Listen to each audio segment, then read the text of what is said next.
ভারত পাকিস্তান মহারণ এবার হংকং সিক্সেসের মঞ্চে।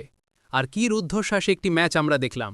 বৃষ্টিবিঘ্নিত ম্যাচে শেষ পর্যন্ত ডাকওয়ার্থ লুইস পদ্ধতিতে পাকিস্তানকে মাত্র 2 রানে হারিয়ে নাটকীয় জয় তুলে নিল ভারত। মংককে টসে হেরে ব্যাট করতে নেমে ভারত শুরু থেকেই সিক্সেস ফরম্যাটের মতোই ঝড় তোলে।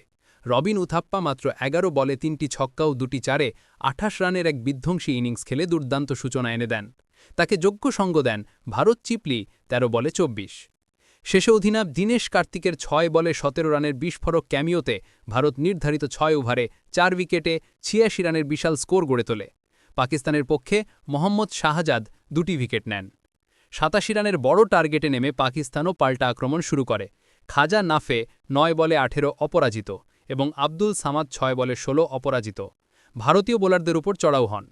পাকিস্তান 3 ওভারই 1 উইকেটে 41 রান তুলে ফেলে। ম্যাচ তখন পুরোপুরি 50-50। কিন্তু ঠিক তখনই ম্যাচে হানা দেয় বৃষ্টি। খেলা বন্ধ হয়ে যায়। যখন ম্যাচ বন্ধ হয়, ডিএলএস পদ্ধতিতে পাকিস্তানের জয়ের জন্য 3 ওভারে পার স্কোর বা প্রয়োজনীয় স্কোর ছিল 43 রান, কিন্তু তারা করেছিল 41 রান।